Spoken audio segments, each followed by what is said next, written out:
गुरु रू प्यारी साध संगत जी, वाहिगुरु जी का खालसा, वाहिगुरु जी की फतेह। भाई साहब भाई वीर सिंह जी की कमोलक लिखत है, जिसका सिरलेख है हमजा गोश। आओ उसका अखीरला भाग सरवण करन की कोशिश करिए जी। 6वां।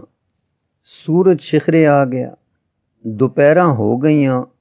मुरीद मठ दे बाहर बैठ के कोतक उडीक रहे सन कि की वरतदा है।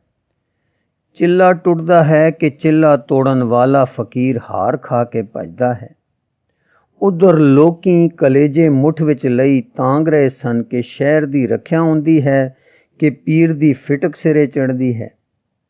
सब छातियां धड़क धड़क करदियां सन, पर कठियां होके सहम के मानो सुंगड़ियां पईयां सन। कोई जल घाड़ी नूं तक रिहा सी, कोई रेत घाड़ी ते टक बन्नी बैठा सी, कोई घड़ियाली दी टुनकार सुनन लई हवा विच कंन लाई बैठा सी। शिखर दोपहर ठीक शिखरे आ गई। घड़ियाली ने दोपहरे दी पहली टुनकार दिती। अजे दूजी टुनकार दी आवाज़ घड़ियाल विचों निकली नहीं सी कि जिस गुंबज विच पीर जी चिल्ले बैठे सन, उस तो एक कड़क दी भयानक आवाज़ आई। गुंबज उत्तों फट के चीरे खरबूजे वांग दुफाड़ हो गया। विचकारलियां इट्टां ढह पईयां ते एक खप्पा खुल गया। हुण सूरज दी धुप उस खप्पे विचों अंदर जा पई। फटण दी आवाज़ ते अचानक चानणे दे प्रवेश ने अखां खोल दित्तियां। चिल्ला टुट गया। पीर जी दे नैण खुल आए। ध्यान सराप विचों उटक गया ते गुंबज दे खप्पे वल जा पिया। शरीर कंबियुस, मते सारा गुंबज ही सिर उत्ते ना आ पवे। इस भै ते हैरानी ने काली विच पा दिता ते आप बूआ खोल के घाबरे होए बाहर आ गए।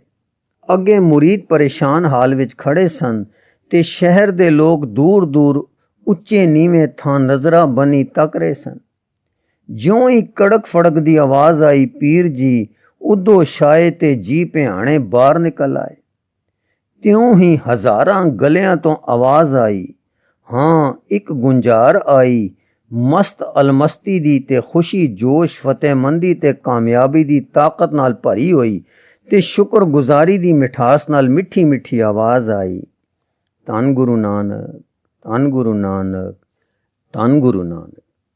धन गुरु नानक दी आवाज़ गूंजी ते गूंजदी पीर जी दे कन्नां विच गई। नाम गुरु नानक सुनिया होया सी, पीर फकीरां विच महिमा भी सुनी होई सी। मुर्शिद तो भी सरोत पाई सी कि एक तपा मुश्किया है, नानक उसका नाम है। हाँ, सालक लोकां ने आख्या सी कि दौलत खां लोधी दी दौलत नूं त्याग के मलक भागो दे अंत तो निर्लोभ रह के तपा अपने इलाही रंगां विच फिर रिहा है। भावें तां अज ओह तपा इत्थे आ गया है जो ज़ाहरी कला वाला है ते उसे नूं खलक कुलां दियां ज़बानां कह रहियां हन। धन गुरु नानक। भावें तां शहर आ गया है इसे धन गुरु नानक दी राखी विच।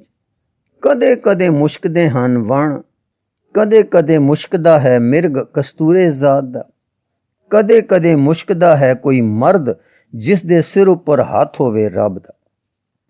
तिवें आखदे हन फकीर के मुश्किया है रब्बी रंगां विच तपा नानक। पीर इन्हां सोचां विच खड़ा सी। कमजोरी ते सोचां नाल मिठी मिठी कंबणी विच सी कि मुरीदां ने सवेर दी कथा ते गुरु नानक दा सुनेहा सुनाया। सुन के बोलिया, तुसां भुल कीती, रब्बी मर्द दा सुनेहा जरूर देना सी। फकीर काला नाग होंदा है, इस दे लड़े होए दा दारू नहीं, इस दे फुंकारे दा मंत्र नहीं। चंगा हो गई जो होनी सी। मुरीद, साईं जी, दाता जी, असीं आप दे हुक्म तो डरदे रहे कि हुक्म अदूली पीर दी फिटकार ना ले आवे। पीर ते हुण हुक्म दी कमाई पीर दे सिर फिटकार ले आई है। चंगा जो होई सो होई। जिस फकीर ने मठ पाड़ घत्या है वो होर खबरे की वरतावेगा। हुण हठ ते शर्मा गईयां। आखिर मैं मुर्शिद वाला हाँ, सालकां अगे झुकण दा मेहणा नहीं। रस्ता दसो नानक तपा किथे है, लै चलो जो दर्शन पावां। ये सुन के मुरीद नाल लै टुरे, पर टुरिया ना जावे। फिर बह गए। इਉਂ ਬਹੁਤ ਸਹਿਜੇ ਸਹਿਜੇ ਦੋ ਮੁਰੀਦਾਂ ਦੀ ਟੇਕ ਲੈ ਕੇ ਆਪ ਬੇਰ ਹੇਠ ਜਿੱਥੇ ਸਤਿਗੁਰ ਬੈਠੇ ਸਨ ਜਾ ਪਹੁੰਚੇ। ਦਰਸ਼ਨ ਕਰਕੇ ਪੀਰ ਨੂੰ ਠੰਡ ਪੈ ਗਈ। ਗੁੱਸਾ, ਭੁੱਖ ਤੇ ਤਪ ਦੇ ਤਾਪ ਨਾਲ ਜੋ ਅੰਦਰ ਜਲਨ ਪੈ ਰਹੀ ਸੀ ਉੱਠ ਗਈ। ਹਮਜ਼ਿਆ, ਇਹ ਪਹਿਲੀ ਨਿਸ਼ਾਨੀ ਰੱਬ ਦੇ ਮਰਦ ਦੀ ਹੈ। ਮਨ ਨੇ ਮੰਨਿਆ ਕਿ ਇੱਥੇ ਸਾਈਂ ਦਾ ਰੰਗ ਹੈ। ਅੱਗੇ ਵਧਿਆ, ਸਿਰ ਝੁਕਾਇਆ। ਗੁਰੂ ਜੀ ਨੇ ਆਦਰ ਨਾਲ ਬਹਾ ਲਿਆ ਤੇ ਆਖਿਆ, ਪੀਰ ਜੀ, ਰੱਬ ਪਿਓ ਤੇ ਸ੍ਰਿਸ਼ਟੀ ਔਲਾਦ। ਫਕੀਰ ਰੱਬ ਦਾ ਬੰਦਾ ਔਲਾਦ ਨੂੰ ਲੜਿਆਵੇ ਕਿ ਮਾਰੇ। ਪੀਰ, ਸੱਪ ਲੜੀ ਉਂਗਲ ਕੱਟੀ ਪਾਲੀ, ਵਿਹੋਲਾ ਖੂਨ ਦਬਿਆ ਪਲਾ। ਸ਼ਰਾਬੀ ਗੰਨਾ ਅੱਗ ਵਿੱਚ ਪਾਇਆ ਚੰਗਾ। ਝੂਠੀ ਸ੍ਰਿਸ਼ਟੀ ਤੇ ਰੱਬ ਦੇ ਫਕੀਰਾਂ ਨਾਲ ਮਸਕਰੀ ਕਰਨ ਵਾਲੀ ਲੁਕਾਈ ਮਾਰੀ ਚੰਗੀ। ਰੱਬੀ ਪਿਆਰ ਵਾਲੇ ਗੁਰੂ ਜੀ ਬੋਲੇ, ਪੀਰ ਜੀ, ਵਿਗੜਿਆ ਪੁੱਤ ਸਵਾਰਿਆ ਭਲਾ ਕਿ ਮਾਰਿਆ ਪਾਲਾ।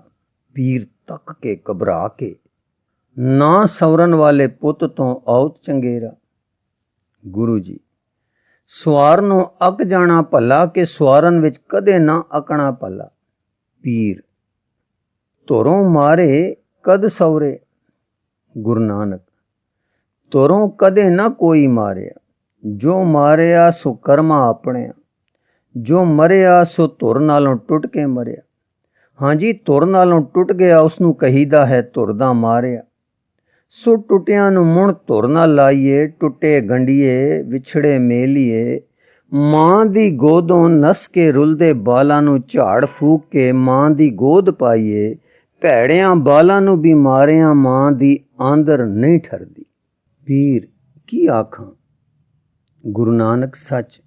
ਪੀਰ, ਸੱਚ ਸੱਚ ਸੱਚ। ਸਿਆਲਕੋਟ ਸ਼ਹਿਰ ਕਾਫਰਾਂ ਦਾ, ਜਿਨ੍ਹਾਂ ਪੂਰਨ ਜਤੀ ਦੇ ਹੱਥ ਵੱਡੇ, ਉਹਨਾਂ ਤੇ ਕੀ ਭਰੋਸਾ। ਗੁਰੂ ਨਾਨਕ, ਸਾਰਾ ਹੀ ਜੁਮਲਾ ਹੀ। ਪੀਰ, ਊਤ ਗਿਆ ਆਵਾ। ਗੁਰੂ ਨਾਨਕ, ਕਦੇ ਹੋਇਆ ਨਹੀਂ। ਭਲੇ ਬੁਰੇ ਰਲੇ ਰਹਿੰਦੇ ਹਨ। ਹਾਂ, ਗਿਲਾਨੀ ਜਗਤ ਵਿੱਚ ਪ੍ਰਧਾਨ ਹੈ, ਪ੍ਰੇਮ ਨਹੀਂ। ਪਰ ਨੇਕੀ ਬਦੀ ਤਾਂ ਕੋਲੋਂ ਕੋਲ ਵੀ ਵਸਦੀਆਂ ਦਿਸਦੀਆਂ ਹਨ।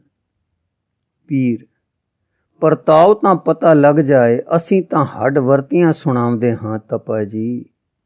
ਇਹ ਕਹਿ ਕੇ ਨੈਣ ਢਹਿ ਪਏ ਤੇ ਫਕੀਰ ਹੁੱਸ ਕੇ ਡੋਬ ਜੇ ਵਿੱਚ ਪੈ ਗਿਆ। ਸਤਿਗੁਰ ਨੇ ਮਾਲਿਸ਼ ਦਾ ਹੁਕਮ ਦਿੱਤਾ ਤੇ ਹੋਸ਼ ਆਈ। ਫਲਾਂ ਦਾ ਰਸ ਪਿਲਾਉਣ ਦੀ ਆਗਿਆ ਕੀਤੀ। ਫਿਰ ਹੋਸ਼ ਪਰਤ ਪਈ। ਫਿਰ 2 ਘੁੱਟ ਫਲਾਂ ਦਾ ਰਸ ਪਿਲਾਇਆ। ਠੰਡ ਤੇ ਤਪਸ਼ ਦੇ ਅੰਦਰੋਂ ਐਉਂ ਚੱਕਰ ਚੱਲਦੇ ਸੇ ਜਿਵੇਂ ਇੱਕ ਪਰਾਤ ਵਿੱਚ ਠੰਡੇ ਤੇ ਤੱਤੇ ਜਲ ਦੀਆਂ 2 ਟੂਟੀਆਂ ਪੈਂਦੀਆਂ ਚੱਕਰ ਪਾਉਂਦੀਆਂ ਹਨ। ਫਕੀਰ ਕੁਝ ਨਰਮ ਕੁਝ ਗਰਮ ਹੋ ਕੇ ਫਿਰ ਬੋਲਿਆ, ਹਾਂ ਸਾਈਂ ਜੀਵੀ, ਜੇ ਤੂੰ ਉਹ ਨਾਨਕ ਤਪਾ ਹੈ ਜੋ ਸੁਣਿਆ ਹੈ ਕਿ ਨਾਮ ਵਿੱਚ ਕਲਯੁਗ ਅੰਦਰ ਮੁਸ਼ਕਿਆ ਹੈ ਤੇ ਲਪਟ ਆਉਂਦੀ ਵੀ ਹੈ, ਤਾਂ ਸ਼ਹਿਰ ਦਾ ਪਤਿਆਲ ਹੈ। ਸਤਿਗੁਰ, ਮਰਦਾਨਿਆਂ, ਲੈ 2 ਪੈਸੇ ਜਾ ਬਈ। ਸ਼ਹਿਰੋਂ ਪੈਸੇ ਦਾ ਸੱਚ ਤੇ ਪੈਸੇ ਦਾ ਝੂਠ ਲੈ ਆ। ਆਖੀਂ ਠੀਕ ਠੀਕ ਸੌਦਾ ਦੇਵੋ। ਮਰਦਾਨਾ ਗੁਰੂ ਨਾਨਕ ਦੇ ਕੌਤਕਾਂ ਦਾ ਜਾਣੂ ਤਾਂ ਸੀ, ਪਰ ਹਰ ਦਿਨ ਇੱਥੇ ਨਵਾਂ ਕੌਤਕ ਵਰਤਦਾ ਸੀ, ਜੋ ਮਰਦਾਨੇ ਨੂੰ ਸਦਾ ਨਵੀਂ ਹੈਰਾਨੀ ਵਿੱਚ ਪਾ ਦਿੰਦਾ ਸੀ।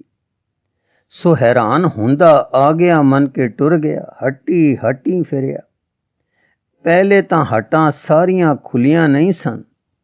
ਲੋਕੀ ਉਧਰ ਨੂੰ ਜਾ ਰਹੇ ਸਨ ਜਿੱਧਰੋਂ ਇਹ ਆਇਆ ਸੀ, ਕਿਉਂਕਿ ਗੁੰਬਦ ਦੇ ਫਟਣ ਤੇ ਫਕੀਰ ਦੇ ਚਿੱਲੇ ਟੁੱਟਣ ਤੇ ਗੁਰੂ ਨਾਨਕ ਵਾਗ ਦੇ ਪੂਰੇ ਹੋਣ ਦੀ ਖਬਰ ਸ਼ਹਿਰ ਅੱਪੜ ਪਈ ਸੀ। ਪਰ ਮਰਦਾਨਾ ਫਿਰ ਵੀ ਫਿਰਿਆ। ਜਿਸ ਤੋਂ ਮੰਗੇ ਉਹ ਹੱਸ ਪਵੇ, ਕੋਈ ਮਸਕਰੀ ਕਰੇ, ਕੋਈ ਟਾਲ ਦੇਵੇ, ਕੋਈ ਹੱਥ ਜੋੜ ਦੇਵੇ। ਸਹਿਨਸ਼ੀਲਤਾ ਦੇ ਸਮੁੰਦਰ ਦੇ ਪਾਸ ਵਸਣ ਕਰਕੇ ਮਰਦਾਨੇ ਨੂੰ ਸਹਿਨਸ਼ੀਲਤਾ ਆਉਂਦੀ ਸੀ, ਸੋ ਘਾਬਰਿਆ ਨਹੀਂ।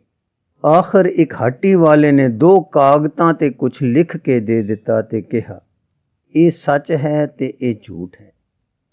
ਇਹ ਕਾਗਜ਼ ਲੈ ਕੇ ਮਰਦਾਨਾ ਪਰਤ ਆਇਆ ਤੇ ਸਤਿਗੁਰੂ ਜੀ ਦੇ ਚਰਨਾਂ ਵਿੱਚ ਲਿਆ ਧਰਿਆ।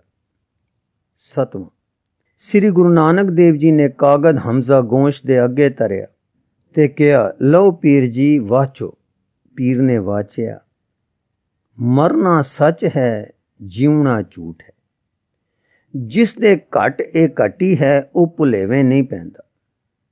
ਸਤਿਗੁਰ, ਦੱਸੋ ਪੀਰ ਜੀ, ਇਹ ਲਿਖਣ ਵਾਲਾ ਵੀ ਝੂਠਾ ਹੈ? ਪੀਰ, ਨਹੀਂ ਜੀ। ਗੁਰੂ ਜੀ, ਜਿਸ ਨਗਰੀ ਇੱਕ ਵੀ ਸੋਜੀ ਵਾਲਾ ਹੋਵੇ, ਉਸ ਪਰ ਕਹਿਰ। ਪੀਰ, ਫਿਰ? ਗੁਰੂ ਜੀ, ਜੋ करे सो भरे, दूजे क्यों मरे। पीर शर्मा के, ठीक है, करे गीगा भरे गीगा। गुरु जी, ठीक, पर फकीर मेहर करे के कहर चढ़े। अग तां भले, बर्फ क्यों धुखे। पीर किवें? गुरु जी, तुसां वर दिता ए मेहर सी, हुण तो साडा भला होवे, जिन्ना मेहर कीती सी तो साडी वंडे गुस्सा आवे ते मन कहर दे मकान विच जावे। भजन बंदगी प्यार दी वरतों छड़ के तुसी क्यों क्रोध विच जावो। क्रोध विच गया अपने मन नूं कष्ट हुंदा है। सोचो, कौल किसे हारिया।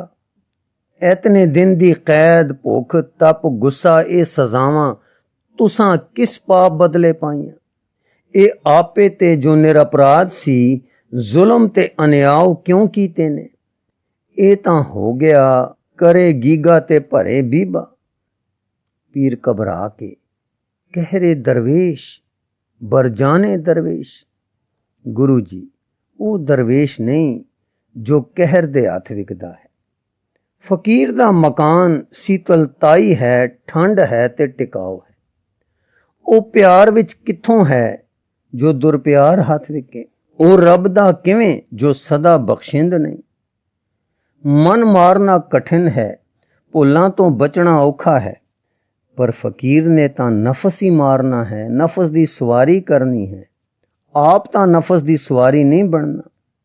ਫਕੀਰ ਨੇ ਮਨੋਵੇਗ ਦੇ ਹੱਥ ਵਾਗਾਂ ਨਹੀਂ ਦੇਣੀਆਂ, ਮਨ ਦੀਆਂ ਵਾਗਾਂ ਹੱਥ ਰੱਖ ਕੇ ਉੱਚੇ ਘਰ ਸਦਾ ਖਿੜਨਾ ਹੈ। ਹੁਣ ਸਤਿਗੁਰ ਦਾ ਰੰਗ ਬਦਲ ਗਿਆ, नैण उच्चे हो गए, लाली भा छा गई ते शरीर सारा सुर की ते साज दी तार वांगू खिंच गया। मर्दाना रंग नू समझदा सी, उसने रबाब छेड़ दिता। जगत नू संगीतक लहरे विच, अंदरले दे हुसन विच, सुख विच ते प्यार विच रखण आए दाता जी तो ये शब्द होया रामकली विच, तुन उठी इलाही आप गावें। जित दर वसै कवंदर कहिए, दरां पीतर दर कमन लहै। जिस दर कारण फिरां उदासी, सो दर कोई आए कहे। किन बिद सागर तरिए, जीव त्यां नह मरिए रहाओ। दुख दरवाजा रो रखवाला, आसा अंदेसा दोए पट जड़े। माया जल खाई, पानी कर बांधिया, सत कै आसन पुरख रहे। किनते नामा अंत न जानिया, तुम सर नाही अवर हरे। ऊंचा नहीं कहना, मन में रहना, आपे जाने आप करे। जब आसा अंदेसा तब ही, क्यों कर एक कहे। आसा पीतर रहे निराशा, तव नानक एक मिले। इन बिद सागर तरिए, जीव त्यां इउं मरिए रहाव दूजा। इस शब्द दी मिठी तुनकार, रामकली दी प्यारी प्यारी वैरागमई गूंज, शब्द साफ सुथरा सच्चा अर्थ, मर्दाने दा बजंतर एक ओ नक्शा बन गए कि शांत एकांत वैराग ते सच्ची उदासीनता छा गई। कोल बैठियां दे कलेजियां विच अपने अवगुणां दी सोजी दियां छुरियां फिर गईयां। पीर जी ते खास असर होया। ओ जो फकीरी दा असल आदर्श है आपे दिस पिया। जिथे फकीरी फस रिया सी, जिलण नजरी पै गई। उसदे आपे ने अपनी भुल वेख ली। फकीर दर दर्शन दे प्रीतम दा नाम है।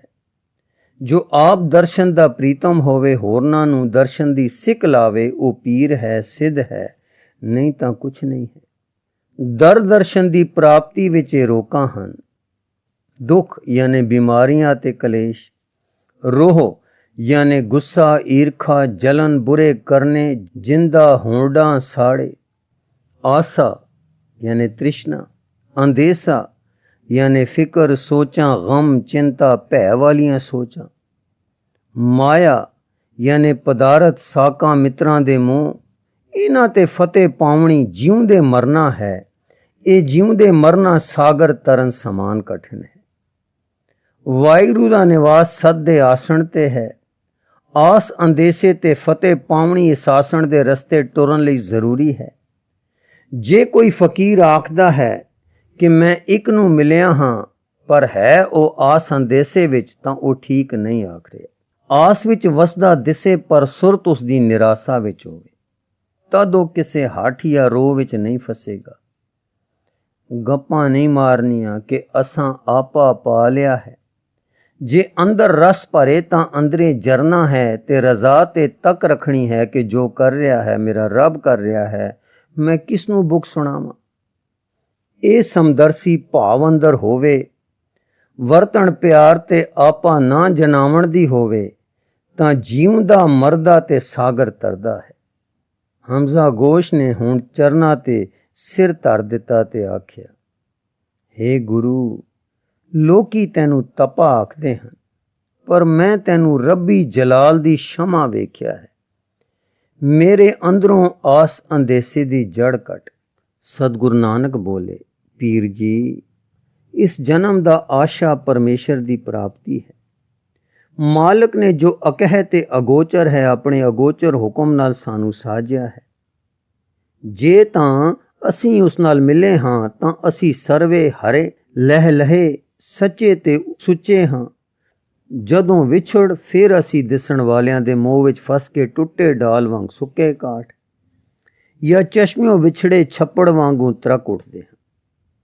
ਫਕੀਰ ਨੇ ਆਪਣੇ ਅੰਦਰਲੇ ਨੂੰ ਲਗਾਤਾਰ ਸਾਈਂ ਨਾਲ ਰੱਖਣਾ ਹੈ। ਯਾਦ ਇਸ ਦੀ ਡੋਰ ਹੈ। ਆਸ ਅੰਦੇਸੇ ਹਰ ਗੱਲ ਜੋ ਦਿਸਣ ਹਾਰ ਵਿੱਚ ਫਸਾਵੇ ਉਹ ਸਾਈਂ ਨਾਲ ਤੋੜਨ ਵਾਲੀ ਹੈ, ਉਹ ਵਰਜਣੀ ਹੈ।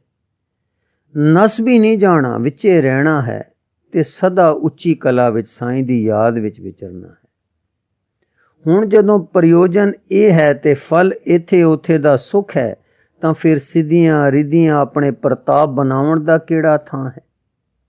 ਮਾਨ ਮਹੱਤ ਤੇ ਦਰਬ ਤਾਂ ਸਾਈਂ ਲੋਕਾਂ ਦੇ ਮਗਰ ਫਿਰਦੇ ਹਨ। ਸਾਈਂ ਦੀਆਂ ਲੋਕਾਂ ਨੇ ਇਹਨਾਂ ਤੋਂ ਆਪਣਾ ਬਚਾਓ ਕਰਨਾ ਹੈ, ਨਾ ਕਿ ਮਾਨ ਮਹੱਤ ਤੇ ਦਰਬ ਦੇ ਮਗਰ ਫਿਰਨਾ ਹੈ।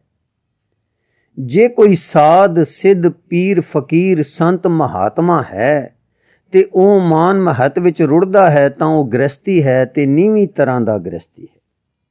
ਜੇ ਉਹ ਆਮਦਨਾ ਵਧਾ ਕੇ ਖੁਸ਼ ਹੁੰਦਾ ਹੈ ਤੇ ਲੋਕਾਂ ਨੂੰ ਖਵਾਲਣ ਦੇ ਬਹਾਨੇ ਬਣਾ ਕੇ ਮਾਇਆ ਇਕੱਠੀ ਕਰਦਾ ਹੈ ਤੇ ਵਰ ਸ਼ਰਾਬ ਦੇ ਕੇ ਤਹਿਤ ਬਹਾਲਦਾ ਹੈ, ਤਾਂ ਉਹ ਪੱਕਾ ਦੁਨੀਆਦਾਰ ਹੈ। ਉਹ ਦੀਨ ਦਾ ਰੱਖਣ ਵਾਲਾ ਰਾਖਾ ਨਹੀਂ ਹੈ। ਐਸੇ ਫਕੀਰਾਂ ਨੇ ਜਗਤ ਨੂੰ ਦੁੱਖ ਵਿੱਚ ਪਾਇਆ ਹੈ। ਫਕੀਰ ਉਹ ਜੋ ਸੁਖੀ ਹੈ। ਪੀਰ ਫਕੀਰ ਸਾਧਕ ਸੰਤ ਮਹਾਤਮਾ ਉਹ ਜੋ ਆਪ ਜਪਦਾ ਹੋਰਨਾਂ ਨੂੰ ਜਪਾਉਂਦਾ ਹੈ। ਆਪ ਆਸ ਅੰਦੇਸੇ ਤੋਂ ਪਾਰ ਹੈ, ਹੋਰਨਾਂ ਦੇ ਆਸ ਅੰਦੇਸੇ ਕੱਢਦਾ ਹੈ। ਪਰ ਜੋ ਵਰ ਸਰਾਪਾਂ ਹੇਠ ਮਾਇਆ ਦੇ ਵਸੀਲੇ ਬਣਨ ਵਿੱਚ ਜਾਇਦਾਦਾਂ ਰਚਣ ਵਿੱਚ ਹੈ, ਉਹ ਰੱਬੀ ਬੰਦਾ ਨਹੀਂ। ਉਹ ਗ੍ਰਸਤੀ ਹੈ ਤੇ ਉਜਾੜ ਵਿੱਚ ਹੱਟੀ ਪਾਉਂਦਾ ਹੈ। ਜਗਤ ਭੁੱਲਦਾ ਹੈ ਤੇ ਇਸੇ ਕਰਕੇ ਜਗਤ ਵਿੱਚ ਸੁੱਚੀ ਮਤ ਨਹੀਂ ਰਹੀ, ਪ੍ਰੇਮ ਨਹੀਂ ਰਿਹਾ, ਜੀਵਨ ਨਹੀਂ ਰਿਹਾ, ਉਚਾਈ ਤੇ ਸਚਾਈ ਨਹੀਂ ਰਹੀ। ਸੱਚ ਤੋਂ ਬਿਨਾਂ ਸੁੱਚਾ ਕੋਈ ਨਹੀਂ ਤੇ ਸੱਚ ਜਿਹਾ ਰਸ ਤੇ ਸੁੱਖ ਕੋਈ ਨਹੀਂ। ਮੁਰੀਦੀਆਂ ਜਿਨ੍ਹਾਂ ਦਾ ਮਤਲਬ ਨਿਰੇ ਬਾਲ ਕੇ ਬਣਾਵਣੇ ਤੇ ਮਾਇਆ ਵਧਾਵਣੀ ਹੋਵੇ, ਛੱਡ ਦਿਓ। ਨਿਰਵਾਸ ਰਹੋ ਤੇ ਅੰਦਰ ਨੂੰ ਸੁੱਚਾ ਕਰੋ। ਅੰਦਰ ਦੇ ਦੁੱਖ ਸੁੱਖ ਦੇਖੋ।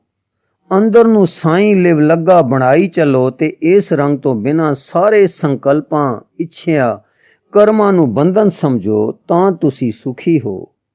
ਸੁਖੀ ਬੰਦਾ ਦੁਨੀਆ ਨੂੰ ਸੁਖ ਦਿੰਦਾ ਤੇ ਬਣਿਆ ਹੋਇਆ ਦੇ ਬੰਧਨ ਤੋੜਦਾ ਹੈ। ਉਸ ਤੋਂ ਸਦਾ ਪਿਆਰ ਤੇ ਮਿਹਰ ਦਾ ਮੀਂਹ ਵਸਦਾ ਹੈ। ਫਿਰ ਸਤਿਗੁਰ ਨੇ ਗੀਗੇ ਦਾ ਉਧਾਰ ਕੀਤਾ ਤੇ ਉਸ ਨੂੰ ਮਤੀ ਦਿੱਤੀ। ਮਾਇਆ ਮੋਹ ਸਗਲ ਜਗ ਛਾਇਆ, ਕਾਮਣ ਦੇਖ ਕਾਮ ਲੋਭਾਇਆ। ਸੁਤ ਕੰਚਨ ਸਿਉ ਹੇਤ ਵਧਾਇਆ, ਸਭ ਕੇ ਛਪਨਾ ਇਕਰਾਮ ਪਰਾਇਆ। ਐਸਾ ਜਾਪ ਜਪੋ ਜਪ ਮਾਲੀ, ਦੁੱਖ ਸੁਖ ਪਰ ਹਰ ਭਗਤ ਨਿਰਾਲੀ ਰਹਾ। ਗੀਗੇ ਨੂੰ ਸਤਿਗੁਰ ਦੀ ਮਿਹਰ ਹੋਈ ਤਾਂ ਇਸਤਰੀ ਪੁੱਤਰ ਆਦਿਕਾਂ ਦਾ ਮੋਹ ਕੱਚਾ ਹੋ ਦਿਸਿਆ। ਜਿਸ ਮੰਗ ਕਾਰਨ ਫਕੀਰਾਂ ਦੇ ਮਗਰ ਰੁਲਿਆ, ਉਹ ਮੰਗ ਨਿਕੰਮੀ ਹੋ ਦਿਸੀ।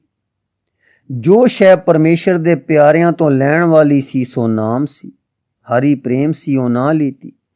ਇਹ ਭੁੱਲ ਹੁਣ ਸਮਝ ਵਿੱਚ ਆ ਕੇ ਮੰਗ ਛੁੱਟ ਗਈ ਤੇ ਸਤਿਗੁਰ ਦੇ ਚਰਨਾਂ ਤੇ ਢਹਿ ਕੇ ਆਪਣੀ ਕਲਿਆਣ ਮੰਗੀ। ਉਸ ਗੁਰੂ ਸੱਚੇ ਪਾਤਸ਼ਾਹ ਨੇ ਉਸ ਨੂੰ ਨਾਮਦਾਨ ਬਖਸ਼ਿਆ ਤੇ ਉਸ ਦੀ ਇਸਤਰੀ ਤੇ ਪੁੱਤਰ ਵੀ ਨਾਮ ਤਰੀਕ ਹੋਏ। ਇੰਨੇ ਨੂੰ ਲੋਡਾ ਪੈਰੋਂ ਆਇਆ। ਪੀਰ ਜੀ ਨਾਮਦਾਨ ਤੇ ਅਸਲ ਫਕੀਰੀ ਉਪਦੇਸ਼ ਪਾ ਕੇ ਕਿਰਤਾਰਥ ਹੋ ਚੁੱਕੇ, ਪਰ ਰੂਪਾ ਜੀ ਕਾਲੇ ਪੈ ਰਹੇ ਸੀ ਕਿ ਸਤਿਗੁਰੂ ਜੀ ਹੁਣ ਕੁਝ ਛਕਣ। ਸੋ ਉਸਨੇ ਫੇਰ ਬੇਨਤੀ ਕੀਤੀ। ਸਤਿਗੁਰ ਨੇ ਹੁਕਮ ਦਿੱਤਾ ਕਿ ਸਭ ਨੂੰ ਛਕਾਓ। ਜੋ ਕੁਝ ਤਿਆਰ ਸੀ ਸੋ ਵਰਤਾਇਆ ਗਿਆ। ਸ਼ਹਿਰ ਦੇ ਲੋਕ ਵੀ ਪ੍ਰਸ਼ਾਦ ਲੈ ਲੈ ਆ ਰਹੇ ਸੀ। ਗੁਰੂ ਜੀ ਨੇ ਸਭ ਵਰਤਾ ਦੇਣ ਦਾ ਹੁਕਮ ਦਿੱਤਾ। ਹਮਜ਼ਾ ਗੋਸ਼ ਨੂੰ ਆਗਿਆ ਹੋਈ ਕਿ ਤੂੰ ਇੱਥੇ ਹੀ ਵਸ ਤੇ ਆਪਣਾ ਜਨਮ ਸਵਾਰ, ਨਾਮ ਜਪ ਤੇ ਜੀਵਨ ਜਿੱਤ। ਹਮਜ਼ਾ ਸਦਾ ਇੱਥੇ ਰਿਹਾ। ਜਦੋਂ ਸਤਿਗੁਰੂ ਜੀ ਚਲੇ ਗਏ ਸਨ, ਇਸ ਬੇਰ ਦੇ ਸਾਹਮਣੇ ਅਦਬ ਨਾਲ ਧਿਆਨ ਜੋੜ ਕੇ ਬੈਠਿਆ ਕਰਦਾ ਸੀ। ਬੇਰੇਠ ਜਿੱਥੇ ਦਾਤਾ ਜੀ ਬੈਠੇ ਸੀ, ਥੜਾ ਤਦੋਂ ਹੀ ਬਣਾਇਆ ਗਿਆ ਸੀ, ਗੁਰਦੁਆਰਾ ਮਗਰੋਂ ਬਣਿਆ। ਜੋ ਅਸਥਾਨ ਹੁਣ ਤੱਕ ਮੌਜੂਦ ਹੈ ਸਿਆਲਕੋਟ ਦੇ ਲਾਗਵਾਰ ਹੈ। ਪਰੇਵਾਰ ਹਮਜ਼ੇ ਦਾ ਵੀ ਟਿਕਾਉਣਾ ਹੈ ਤੇ ਗੁੰਬਜ਼ ਵੀ ਉਸੇ ਤਰ੍ਹਾਂ ਹੈ ਤੇ ਵਿਚਕਾਰ ਛੱਤ ਵਿੱਚ ਖੱਪਾ ਵੀ ਹੁਣ ਤੱਕ ਮੌਜੂਦ ਹੈ। ਸ਼ਹਿਰ ਸਿਆਲਕੋਟ ਵਿੱਚ ਘਰ ਘਰ ਉਸ ਰਾਤ ਦੀਪਮਾਲਾ ਹੋਈ, ਘਰ ਘਰ ਸ਼ਾਦੀਆਨੇ ਵਜੇ। ਹਮਜ਼ਾ ਗੋਸ਼ ਨੂੰ ਮਤ ਆਉਣ ਨਾਲ ਗੀਗਾ ਹੀ ਨਹੀਂ ਬਚਿਆ ਸੀ, ਸਗੋਂ ਆਮ ਅਸਰ ਤੁਰਕਾਨੀ ਮਤ ਵੱਲੋਂ ਹੋਰ ਉਦਾਸੀ ਦਾ ਪਿਆ। ਲੋਕਾਂ ਦੇ ਦਿਲਾਂ ਵਿੱਚ ਮੁਸਲਮਾਨੀ ਫਕੀਰਾਂ ਦੀ ਅਜ਼ਮਤ ਮੂਲੋਂ ਘਟ ਗਈ। ਇਸ ਸਮੇਂ ਸਿੱਧ ਤੇ ਪੀਰ ਪੰਜਾਬ ਵਿੱਚੋਂ ਪੰਜਾਬੀਆਂ ਦੇ ਮਨਾਂ ਦੇ ਮਾਲਕ ਸਨ ਤੇ ਇਹ ਦੋਵੇਂ ਸਿੱਧੀਆਂ ਤੇ ਨਾਟਕਾਂ ਚੇਟਕਾਂ ਵਿੱਚ ਰੁੱਝੇ ਰਹਿੰਦੇ ਸਨ। ਵਾਹਿਗੁਰੂ ਦੀ ਪ੍ਰੇਮ ਭਗਤੀ ਉੱਚ ਜੀਵਨ ਤੇ ਰਸ ਜੀਵਨ ਕਿਸੇ ਪਾਸ ਨਹੀਂ ਸੀ, ਸਗੋਂ ਸਾਰੇ ਚੇਟਕੀ ਹੋ ਰਹੇ ਸਨ ਤੇ ਨਾਨਾ ਤਰ੍ਹਾਂ ਦੇ ਦਿਖਾਵੇ ਦੇ ਜਾਂ ਉਂਝ ਹੱਠਾਂ ਤੱਪਾਂ ਵਿੱਚ ਫਸੇ ਪਏ ਸਨ। ਲੋਕਾਂ ਦੇ ਮਨ ਐਸੇ ਆਗੂਆਂ ਕਰਕੇ ਤੇ ਮੁਸਲਮਾਨੀ ਰਾਜ ਦੇ ਦਬਾਅ ਕਰਕੇ ਦੱਬੇ ਰਹਿੰਦੇ ਸਨ। ਸਚਿਆਈ, ਸੁਤੰਤਰਤਾ, ਰੱਬੀ ਪਿਆਰ ਤੇ ਉਪਕਾਰ ਦੀ ਰੌਂ ਬਹੁਤ ਘੱਟ ਸੀ। ਸਤਿਗੁਰੂ ਨਾਨਕ ਦੇ ਹਰ ਕੌਤਕ ਨੇ ਲੋਕਾਂ ਵਿੱਚ ਜੀਵਨ ਰੌਂ ਫੇਰੀ, ਸ੍ਰਿਸ਼ਟੀ ਵਿੱਚ ਸੱਚ ਦ੍ਰਿੜਾਇਆ, ਪਿਆਰ ਵਸਾਇਆ, ਭਗਤੀ ਪਾਈ ਤੇ ਮਰਦ ਬੰਦੇ ਪੈਦਾ ਕੀਤੇ। ਹਮਜ਼ੇ ਦਾ ਸੁਧਾਰ ਸਾਰੇ ਸ਼ਹਿਰ ਤੇ ਕੀ ਇਲਾਕੇ ਦੇ ਸੁਧਾਰ ਤੇ ਭਾਰੀ ਅਸਰ ਪਾ ਗਿਆ। ਤਦੋਂ ਤੋਂ ਹੀ ਸਿੱਖੀ ਦੀ ਜੜ ਸਿਆਲਕੋਟ ਦੇ ਇਲਾਕੇ ਵਿੱਚ ਲੱਗ ਪਈ। ਰਾਤ ਤਾਂ ਘਰ ਘਰ ਖੁਸ਼ੀਆਂ ਵਿੱਚ ਲੰਘੀ। ਅਗਲੇ ਦਿਨ ਹੋਰ ਸੂਫੀ ਫਕੀਰ ਸਿੱਧ ਆਦਿ ਪੂਰਨ ਦੀ ਖੂਹੀ ਦੇ ਮਹੰਤ ਤੇ ਸਾਧੂ ਮਹਿਮਾ ਸੁਣ ਕੇ ਆਏ, ਮਿਲੇ ਤੇ ਵਾਰਤਾਲਾਪ ਕਰਕੇ ਕਿਰਤ ਹੋਏ। ਸਤਿਗੁਰ ਦੇ ਸੱਚ, ਸਫਾਈ, ਅੰਦਰੋਂ ਬਾਹਰੋਂ ਏਕਤਾ ਦੇ ਪਿਆਰ ਨਾਲ ਸਾਰੇ ਪ੍ਰੇਮ ਪ੍ਰਾਪਤ ਕਰਕੇ ਗਏ। ਇਹਨਾਂ ਲੋਕਾਂ ਦੇ ਦਿਲਾਂ ਵਿੱਚ ਸੁਖ ਤੇ ਸਾਹਸ ਵਧੇ। ਅਗਲੇ ਦਿਨ ਮੂਲਾ ਸਤਿਗੁਰ ਦੇ ਦਰਸ਼ਨਾਂ ਨੂੰ ਆਇਆ, ਜਿਸ ਨੇ ਮਰਦਾਨੇ ਨੂੰ ਲਿਖ ਦਿੱਤਾ ਸੀ ਕਿ ਮਰਨਾ ਸੱਚ ਹੈ ਤੇ ਜਿਉਣਾ ਕੂੜ ਹੈ। ਹੁਣ ਉਸ ਨੂੰ ਵੀ ਪਤਾ ਲੱਗ ਗਿਆ ਸੀ ਕਿ ਉਹ ਵਪਾਰੀ ਕੌਣ ਸੀ ਜੋ 2 ਪੈਸੇ ਨੂੰ ਸੱਚ ਤੇ ਝੂਠ ਵਿਆਜਦਾ ਸੀ। ਇਹ ਸੱਜਣ ਕੁਝ ਵੈਰਾਗੀ ਤੇ ਕੁਝ ਵਿਚਾਰਵਾਨ ਸੀ, ਆਚਰਣ ਦਾ ਵੀ ਭਲਾ ਸੀ, ਪਰੰਤੂ ਜੀਵਨ ਕਣੀ ਦਾ ਜਾਣੂ ਨਹੀਂ ਸੀ। ਕੀਰਤੀ ਸੁਣ ਕੇ ਸੱਜਣ ਵੀ ਦਰਸ਼ਨਾਂ ਲਈ ਆਇਆ। ਸਤਿਗੁਰ ਨੇ ਪਛਾਣਿਆ ਕਿ ਮਰਨ ਨੂੰ ਸੱਚ ਤੇ ਜੀਵਨ ਨੂੰ ਝੂਠ ਜਾਣਨ ਵਾਲਾ ਹੈ। ਇਸ ਦੀ ਮੱਤ ਤੇ ਪਾਪ ਦਾ ਪਰਦਾ ਨਹੀਂ ਪੈਣਾ ਚਾਹੀਦਾ, ਪਰ ਨਾਮ ਬਿਨਾਂ ਹਉ ਦੇ ਛੋੜ ਨਹੀਂ ਕੱਟੇ ਜਾਂਦੇ। ਹੁਣ ਇਸ ਨੂੰ ਨਾਮ ਦਾ ਰੰਗ ਚੜੇ ਤਾਂ ਚੰਗਾ ਹੋਵੇ, ਸੋ ਦਾਤੇ ਨੇ ਉਸ ਨੂੰ ਨਾਮਦਾਨ ਦਿੱਤਾ। ਹੁਕਮ ਹੋਇਆ ਸੋ ਜੀਵਿਆ, ਜਿਸ ਮਨ ਵਸਿਆ ਸੋਏ, ਨਾਨਕ ਅਵਰ ਨਾ ਜੀਵੇ ਕੋਈ। ਮੂਲੇ ਦੇ ਅੰਦਰ ਜਦ ਪ੍ਰਕਾਸ਼ ਹੋਇਆ ਨਾਮ ਦਾ, ਤਾਂ ਮਨ ਸੁਖ ਵਿੱਚ ਆਇਓਸ। ਅੰਦਰ ਇੱਕ ਰਸ ਦੀ ਲਹਿਰ ਤੇ ਅੰਦਰਲੇ ਹੁਸਨ ਦੀ ਪ੍ਰਤੀਤੀ ਦੀ ਲਹਿਰ ਛਿੜ ਪਈ। ਆਪ ਉੱਚਾ ਤੇ ਸੁੱਚਾ ਹੋ ਗਿਆ। ਦਿਨ ਰਾਤ ਨਾਮ ਵਿੱਚ ਰੰਗ ਬਚ ਗਿਆ। ਮੂਲੇ ਨੂੰ ਇਸ ਰਸ ਦੇ ਆਇਆਂ ਸੋਝੀ ਆਈ ਕਿ ਵੈਰਾਗ ਭਲਾ ਤਾਂ ਹੈ, ਪਰ ਉਹ ਮਾਇਆ ਦੀ ਮੈਲ ਧੋਣ ਦਾ ਸਾਬਣ ਹੈ। ਵੈਰਾਗ ਪ੍ਰਾਪਤੀ ਨਹੀਂ ਹੈ।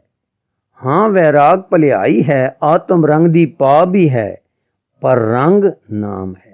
ਨਾਮ ਦੀ ਕਣੀ, ਜੀਵਨ ਕਣੀ ਜਦ ਅੰਦਰ ਧੱਸਦੀ ਹੈ ਤਾਂ ਆਪਾ ਰਸ ਰੂਪ ਹੋ ਜਾਗ ਉੱਠਦਾ ਹੈ ਤੇ ਆਪੇ ਵਿੱਚ ਉੱਚਾ ਹੋ ਕੇ ਆਪੇ ਤੋਂ ਭਿੰਨ ਵਿੱਚ ਰਸਦਾ ਨਹੀਂ, ਰਸੀਆ ਤੇ ਸੁਖੀਆ ਹੋ ਜਾਂਦਾ ਹੈ। ਮੂਲੇ ਨੂੰ ਸਤਿਗੁਰ ਦੇ ਚਰਨਾਂ ਨਾਲ ਇਤਨਾ ਪਿਆਰ ਹੋ ਗਿਆ ਕਿ ਉਹ ਘਰ ਤੋਂ ਉਦਾਸ ਹੋ ਗਿਆ। ਕੀਰਤਨ, ਸਤਸੰਗ ਤੇ ਰੱਬੀ ਜੋਤ ਗੁਰੂ ਨਾਨਕ ਦੇ ਦਰਸ਼ਨ ਉਸ ਨੂੰ ਮੋਹ ਗਏ। ਜਦੋਂ ਸਤਿਗੁਰੂ ਜੀ ਸਿਆਲਕੋਟ ਤੋਂ ਤੁਰੇ ਤਦ ਮੂਲਾ ਨਾਲ ਹੀ ਗਿਆ ਔਰ ਕਈ ਵੇਰ ਦੇਸ਼ ਪਰਦੇਸ਼ ਸੇਵਾ ਕਮਾਉਂਦਾ ਤੇ ਕਿਰਤਾਰਥ ਹੁੰਦਾ ਰਿਹਾ ਤੇ ਨਾਮ ਦੇ ਪ੍ਰਚਾਰ ਵਿੱਚ ਸੇਵਾਦਾਰ ਰਿਹਾ। ਕਾਬਲ ਜਦ ਸਤਿਗੁਰੂ ਜੀ ਗਏ ਤਾਂ ਮੂਲਾ ਸਤਿਗੁਰੂ ਦੇ ਸ਼ਬਦ ਲਿਖਿਆ ਕਰਦਾ ਸੀ। ਹੁਣ ਗੁਰੂ ਬਾਬੇ ਨੇ ਰੂਪੇ ਨੂੰ ਉੱਥੇ ਹੀ ਛੱਡਿਆ ਜੋ ਦੜਪ ਦੇ ਇਲਾਕੇ ਵਿੱਚ ਫਿਰੇ, ਸੱਚ ਦਾ ਸਿੰਘੀ ਨਾਦ ਵਜਾਵੇ ਤੇ ਨਾਮਦਾਨ ਬਖਸ਼ੇ।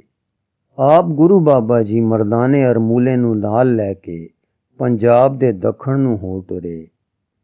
ਸੂਚਨਾ: ਮੂਲਾ ਨਾਮ ਦੇ ਕਈ ਸਿੱਖ ਹੋਏ ਹਨ। ਇੱਕ ਮੂਲਾ ਚੋਣਾ ਮਾਤਾ ਸੁਲੱਖਣੀ ਜੀ ਦਾ ਪਿਤਾ, ਦੂਸਰਾ ਮੂਲਾ ਕਿਰਾੜ ਜਿਸ ਨੂੰ ਵੋਟੀ ਨੇ ਲੁਕਾਇਆ ਸੀ ਕਿ ਗੁਰੂ ਜੀ ਨਾਲ ਨਿਕਲ ਨਾ ਜਾਏ ਤੇ ਹਨੇਰੇ ਭੋਰੇ ਵਿੱਚ ਸੱਪ ਡਸ ਗਿਆ ਸੀ, ਤੀਸਰਾ ਮੂਲਾ ਖੱਤਰੀ ਜੋ ਸਤਿਗੁਰ ਨਾਲ ਕਾਬਲ ਗਿਆ ਸੀ ਤੇ ਬਾਣੀ ਦੇ ਕਈ ਸ਼ਬਦ ਸਤਿਗੁਰੂ ਦੇ ਉਚਾਰੇ ਇਸ ਨੇ ਟਾਕਰੇ ਅੱਖਰਾਂ ਵਿੱਚ ਲਿਖੇ ਸਨ। ਭਾਈ ਮਨੀ ਸਿੰਘ ਜੀ ਦੇ ਜਨਮ ਸਾਖੀ ਵਿੱਚ 3 ਪ੍ਰਸੰਗ ਮੂਲੇ ਕਿਰਾੜ ਦੇ ਹੀ ਦਿੱਤੇ ਹਨ। ਇਸ ਨੇ 2 ਪੈਸੇ ਦਾ ਸੱਚ ਝੂਠ ਲਿਖਿਆ, ਇਹੋ ਕਾਬਲ ਨਾਲ ਗਿਆ ਤੇ ਇਹੋ ਚੌਥੀ ਉਦਾਸੇ ਵੇਲੇ ਲੁਕ ਗਿਆ ਤੇ ਸਭ ਡਸਣ ਨਾਲ ਚਲਾਣਾ ਕਰ ਗਿਆ।